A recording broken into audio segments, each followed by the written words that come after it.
Amados irmãos, a palavra que nós lemos, o versículo que nós lemos nessa noite, é um versículo bem pequenininho, né? Só que é de uma importância gigantesca, principalmente para os nossos dias de hoje.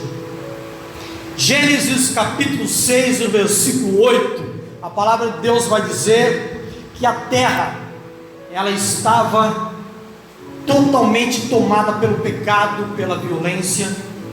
Só que dentre esse povo, dentre essa terra, o Senhor Deus olha do céu e algo ou alguém atrai a sua atenção. Quem é esse alguém? Noé. A palavra de Deus vai dizer: Noé, porém, achou graça aos olhos do Senhor. Nos tempos de hoje poderíamos mudar assim: achou graça aos olhos do Senhor, e dizer: Noé atraiu a atenção de Deus. Amém. Como é que Noé atrai naquele tempo a atenção de Deus?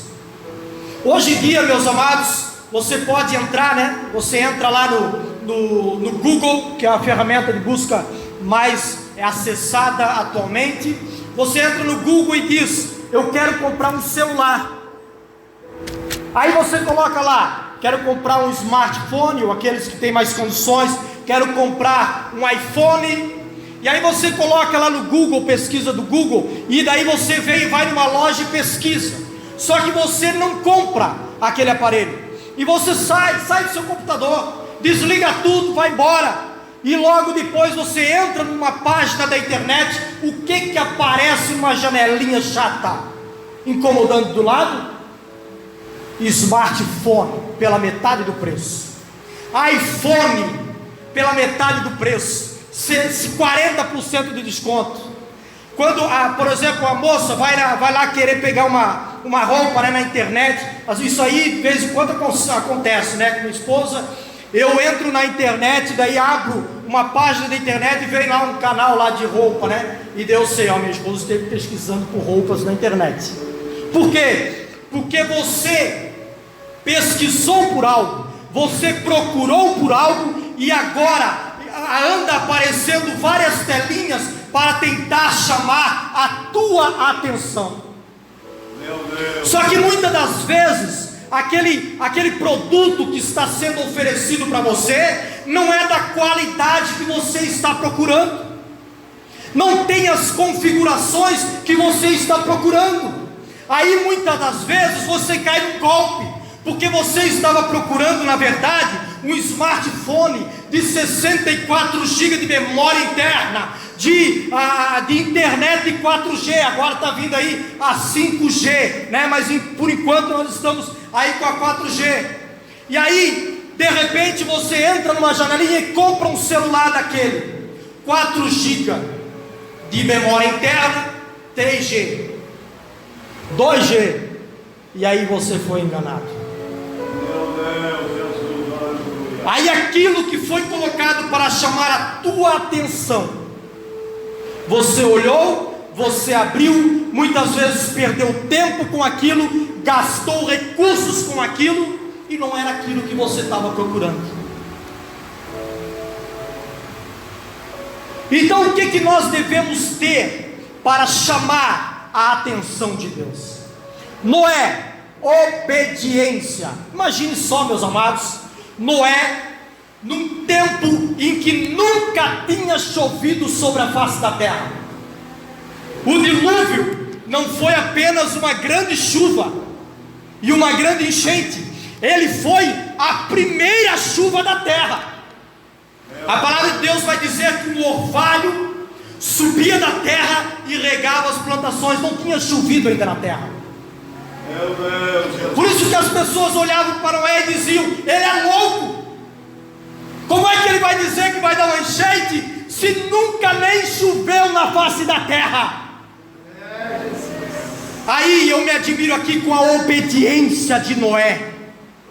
Deus, um Deus soberano, um Senhor por excelência, um Senhor absoluto, prima pela obediência. E quem é o pai? Aqui nós estamos no culto de adolescentes. Quem é o pai que não gosta de ter um filho obediente? Deus também gosta de ter um filho obediente. Quando nós somos obedientes a Deus, nós estamos atraindo a atenção de Deus, nós estamos chamando a atenção de Deus, atraindo o olhar de Deus para nossas vidas. 1 Samuel 15:22 diz que melhor é o obedecer do que o sacrificar. Jesus falou em João 14:15: se vocês me amam, obedecerão os meus mandamentos. Então não questione, apenas obedeça os mandamentos do Senhor. Hebreus capítulo 4, versículo 9, nós vamos ver que a obediência tem tudo a ver com a salvação. E sendo ele consumado, veio a ser a causa da eterna salvação a todos os que lhe obedecem. Filho desobediente não vai entrar no céu. Servo desobediente não entrará no céu. Porque para entrar no céu precisa chamar a atenção de Deus. E uma das características daquele que chama a atenção de Deus é a obediência. Segunda característica para se chamar a atenção de Deus é a oração. É claro que tem várias características, mas eu listei aqui 5 para falar nessa noite aos nossos amados irmãos e adolescentes que estão presentes aqui em seu culto nessa noite. E espero que você possa ouvir a palavra de Deus e obedecer a palavra de Deus, colocar em prática, porque Paulo falou que aquele que ouve e não guarda, aquele que ouve e não pratica a palavra de Deus, é semelhante ao homem que contempla no espelho o seu rosto natural e quando vai, esquece de qual era. Jesus falou que quem ouve as palavras do Senhor e não as pratica é comparado ao homem que construiu a sua casa sobre a areia. Meu Deus. Ela pode ficar lá por quanto tempo for preciso, mas uma coisa é certa: se vir uma chuva, se vir um vento, se vir um rio, ela vai ser derrubada. Por isso nós precisamos ouvir e obedecer a palavra de Deus. O salmista falou: escondi a tua palavra no meu coração, para eu não pecar contra ti. Deus, desde o início da humanidade, lá com Adão, todos os dias a palavra de Deus vai dizer que Deus descia e a voz de Deus ecoava no jardim para conversar com Adão. Aqui eu aprendo algo magnífico, porque Isaías 59:2 diz que os nossos pecados fazem separação entre nós e o nosso Deus. Perceba que Isaías não falou que era entre Deus e nós, não, é entre nós e o nosso Deus. Porque quando Adão pecou, Deus continuou vindo para falar com Adão. Foi Adão que se escondeu. Adão se esconde da presença do Senhor.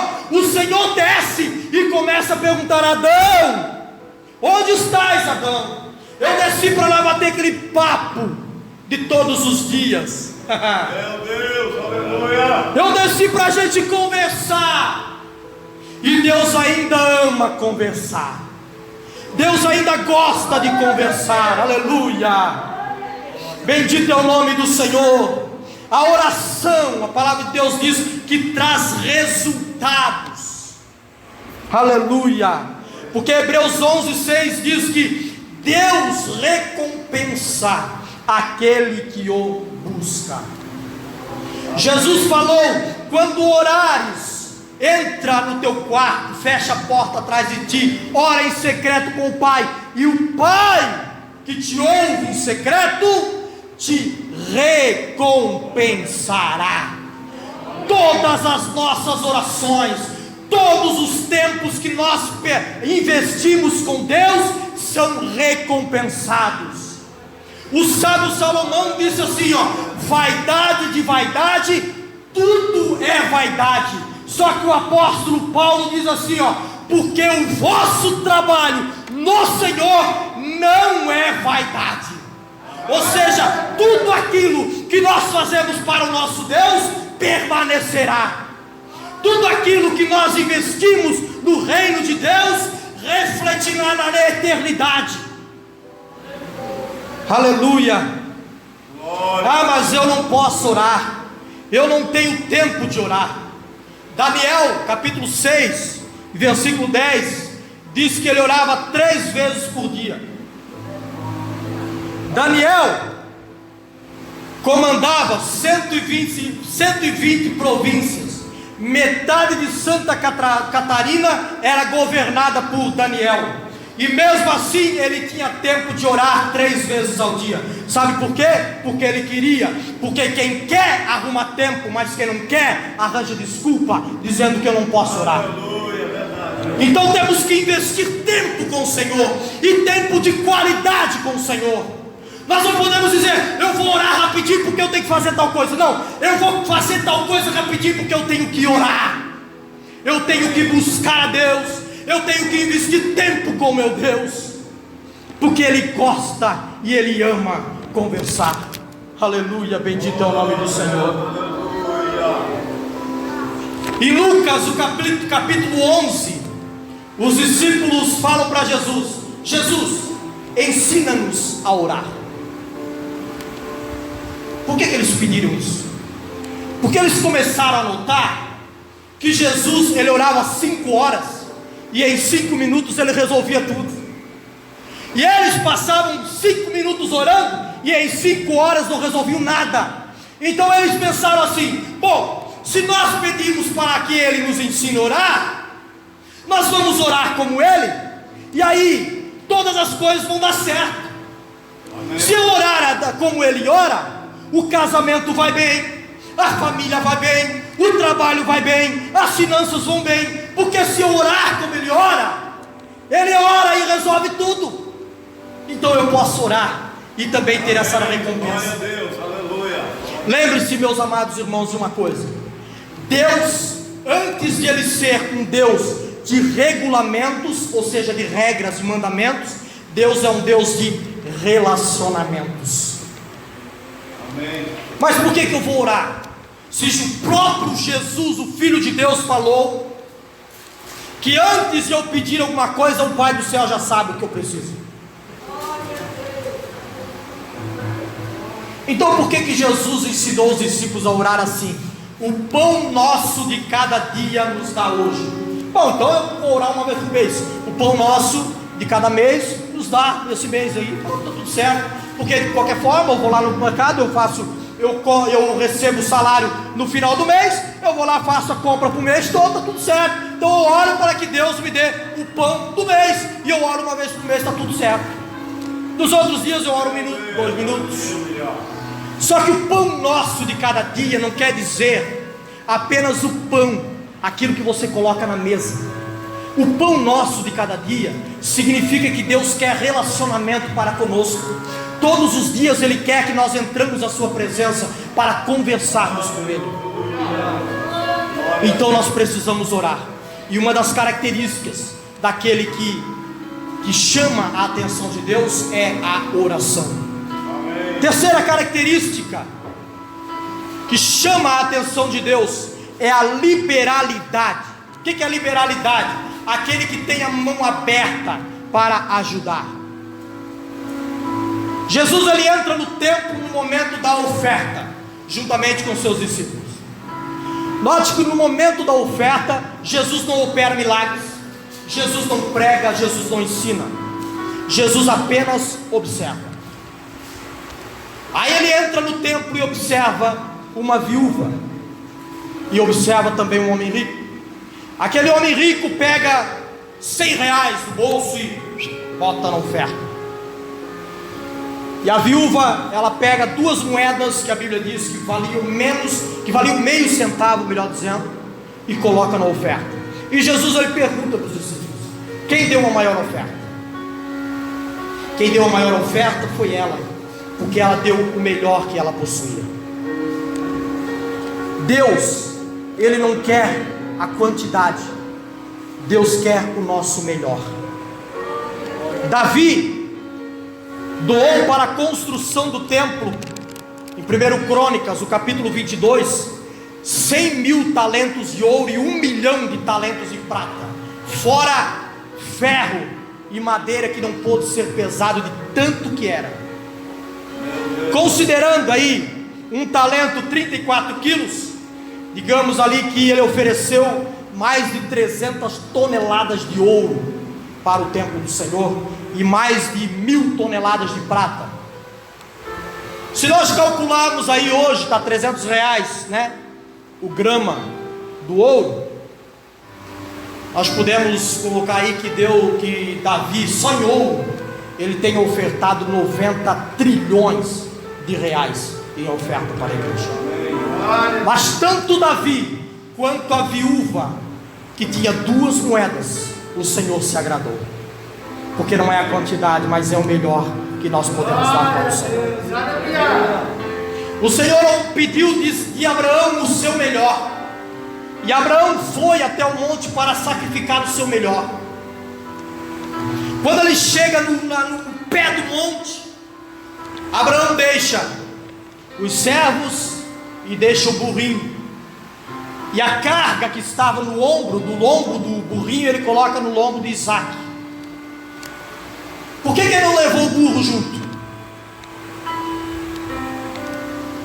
Porque ele estava disposto a oferecer a Deus o seu melhor. Se ele levasse o burrinho junto, a hora do sacrifício ele poderia sacrificar o burro. Infelizmente, nos dias de hoje, tem muita gente sacrificando o burro, dando algo que é secundário para o Senhor, quando o Senhor quer o nosso melhor. Nós ouvimos bastante hinos nessa noite, falando sobre dar o melhor para Deus, sobre dar a nossa adoração a Deus. O Senhor quer o melhor de mim e de você, e a nossa liberalidade vai fazer a diferença no céu, porque Mateus 25:33, Jesus vai dizer assim, ó: vinde e entrai para o gozo do seu Senhor, possuí por herança o reino que vos está preparado desde a fundação do mundo. Aí ele começa a dizer os porquês: porque tive fome e me deste de comer, tive sede e me deste de beber, fui estrangeiro e me hospedaste, estive preso e fostes me visitar. A liberalidade fará diferença no céu. É uma obra de prata, sabe aquelas obras de ouro, de prata, de pedras preciosas? Uma obra de prata é um exemplo de obras de prata, é aquela que você sacrifica algo que é seu para oferecer a Deus.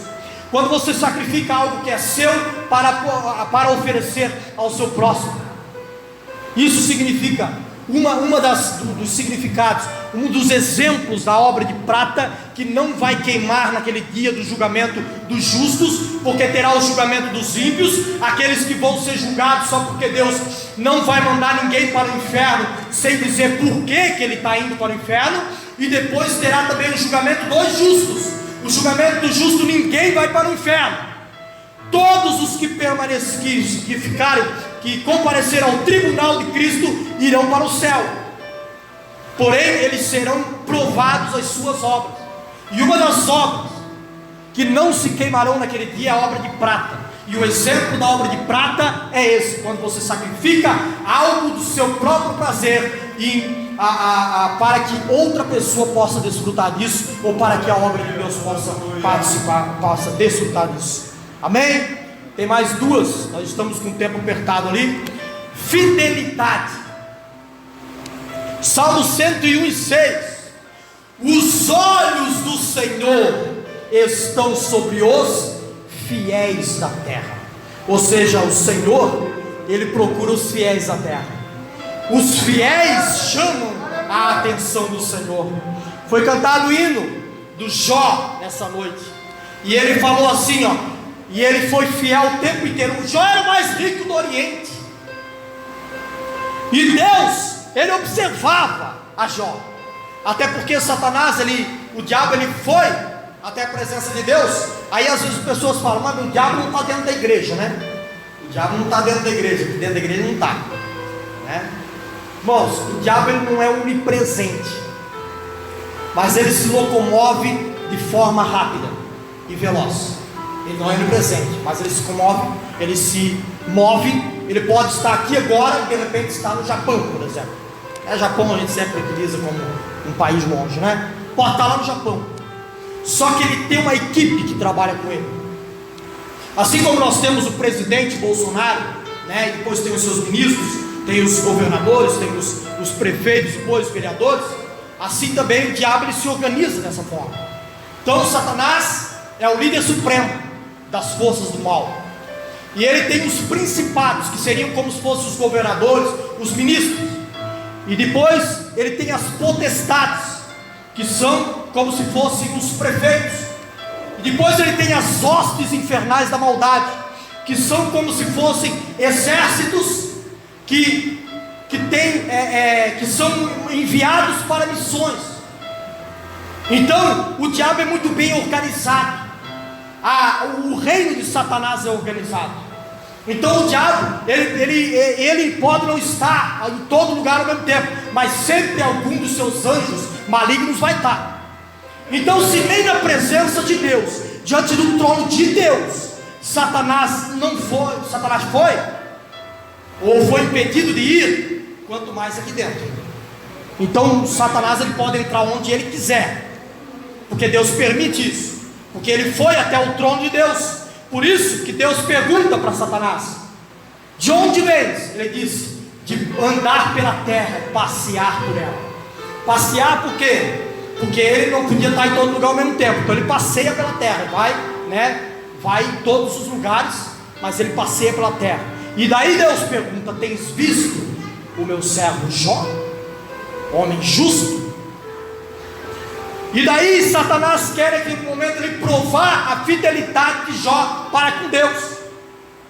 E Deus ele permite. Foi cantado nessa noite, já foi falado sobre a vida de Jó nessa noite. Eu não preciso ir mais além, né, nessa noite referente a esse homem de Deus. Mas Jó ele permaneceu fiel até o fim. Então, independente das circunstâncias, Jó permaneceu fiel. E ainda falou: nu saí do ventre da minha mãe e nu voltarei para lá. E nós estamos sendo fiéis a Deus? Ou será que qualquer coisa nós já abandonamos a Deus? Crente que não tem paciência para adorar a Deus, se o culto passa um minuto do horário, já começa a ficar atribulado, dá aquela chuvinha, parece que é feito de açúcar, não vou na igreja.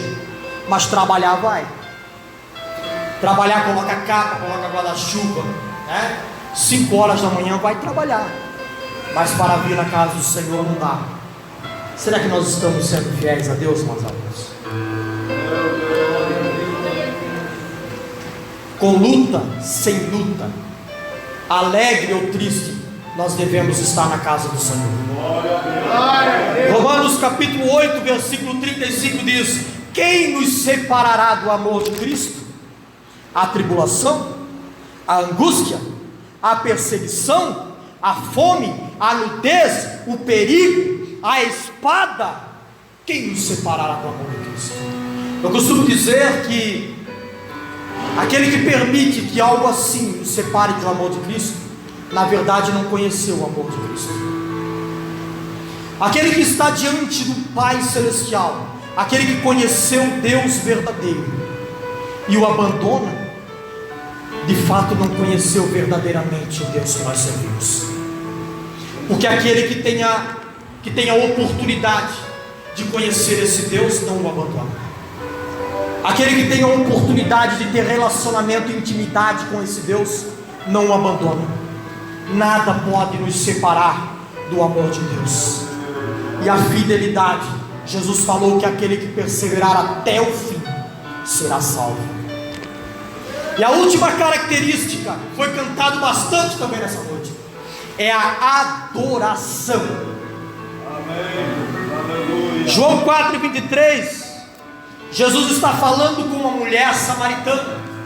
Jesus chega e fica junto ao poço de Jacó, e aquela mulher então chega e fala: o que está fazendo aqui? E Jesus ele pediu de beber para a mulher. E ela disse: tu sendo judeu me pede para de beber, sendo eu uma mulher samaritana? E Jesus falou: se tu soubesse quem fala contigo, tu lhe pedirias e eu te daria água viva, e que aquele que beber dessa água nunca mais terá sede. Aleluia, bendito é o nome do Senhor. Jesus é a água da vida, bendito é o nome daquele que vive e que reina para todos sempre. E aí, meus amados, ele fala com essa mulher, e essa mulher fala: bom, vocês dizem que é em Jerusalém que devemos adorar, mas nós achamos que é nesse monte que nós devemos adorar. O que tu acha? E Jesus falou: olha, a hora vem, e já é chegada a hora, essa é a hora em que os verdadeiros adoradores adorarão ao Pai em espírito e em verdade. Então agora não importa mais onde adorar, mas a quem adorar e como adorar, porque nós somos pessoas adoradoras, nós nascemos para adorar, Deus nos criou para adorar. Então o homem, não importa quem seja, ele adora alguma coisa. Pode estar lá no meio da selva amazônica, quando os portugueses chegaram aqui na época 1500, os índios adoravam alguma coisa. Por quê? Porque o homem, ele nasceu para adorar, mas o fato é, a quem ele está adorando? Quem nós estamos adorando? Será que Deus tem sido exclusividade na nossa vida, ou apenas prioridade? Lembre-se de uma coisa: Deus, ele tem que ser exclusivo na nossa vida. Se ele não é exclusivo em nossa vida, ele não é na nossa vida, porque ele não aceita outra posição. Glória a Deus, aleluia. Ele tem que ser o único a ser adorado. E o que significa adoração? Adoração significa se prostrar, render culto. E o próprio diabo nos ensinou isso. O próprio Satanás ensinou o que é adoração. Lembra da tentação de Jesus? Ele leva Jesus a um pico alto, pico da montanha alto, mostra todos os reinos desse mundo. Uma vez apareceu Jesus, apareceu o Brasil, apareceu tudo que está acontecendo no mundo hoje. E o diabo ele faz uma proposta para Jesus: está vendo esses reinos do mundo aí? São tudo meu, mas eu te darei se prostrar, adoração, prostrar-se, me adorares. Então o diabo ele nos ensinou isso aí, ó, que na verdade adoração significa nos prostrarmos e rendermos culto a Deus. Só que o diabo queria que o culto fosse para ele, queria dar para Jesus algo que já era de Jesus, queria antecipar o tempo. E tem muita gente querendo antecipar. Será que Deus não pode dar todas as bênçãos que Ele tem para a minha vida inteira hoje, para mim? Ele queria antecipar algo que já era de Jesus. Agora, quando Jesus morre na cruz do Calvário, ele ressuscita dentre os mortos, e quando Ele vai ascender ao céu, Ele fala assim, ó: é-me dado todo o poder nos céus e na terra. Era tudo de Jesus, só não tinha chegado o tempo ainda. Então a adoração é ao Senhor Jesus. Em Apocalipse capítulo 4, versículo 10, os 24 anciões se prostravam diante do trono daquele que estava sentado no trono, e adoravam ao que vive para todos sempre, dizendo: digno és, Senhor, de receber glória e honra e poder, porque tu criaste todas as coisas, e por tua vontade são e foram criadas. E como eu sei que eu estou adorando certo a Deus? Quando eu louvo a Deus, Você sabia que existe diferença entre louvar e adorar? São dois cultos, né? Existe o terceiro, que é a ação de graças também. Mas louvar significa elogiar alguém por algo praticado. Então quando Deus, Ele opera um milagre na nossa vida, nós o elogiamos, nós estamos louvando a Ele. Por exemplo, quando Jesus morreu por nós no Calvário, quando nós aceitamos a Jesus, nós louvamos a Deus por ter entregue o seu Filho unigênito, ou seja, nós estamos elogiando, louvando a Deus. Agora, adorar é prestar culto. Significa o quê? Que nós adoramos pelo que Ele é, e nós louvamos pelo que Ele faz. Amém. E nós prestamos culto de ação de graças a Ele, agradecimento a Ele por tudo aquilo que nós temos recebido, levando em consideração que a palavra de Deus vai dizer que todas as coisas cooperam juntamente para o bem daqueles que amam a Deus. Nós temos que agradecer a Deus por tudo, até pelas lutas, pelas dificuldades, porque foi ali que mais nós vimos a mão de Deus sobre a nossa vida. Aleluia. Oh, bendito é o Senhor. E como eu sei que eu estou sendo um verdadeiro adorador, que eu estou fazendo uma adoração eficaz, observando o resultado da adoração. Quando eu adoro a Ele, eu estou sendo parecido com Cristo. O resultado de eu estar sendo um verdadeiro adorador é o fato de eu adorando a Ele, eu sou parecido com Ele, eu tenho a mente de Cristo.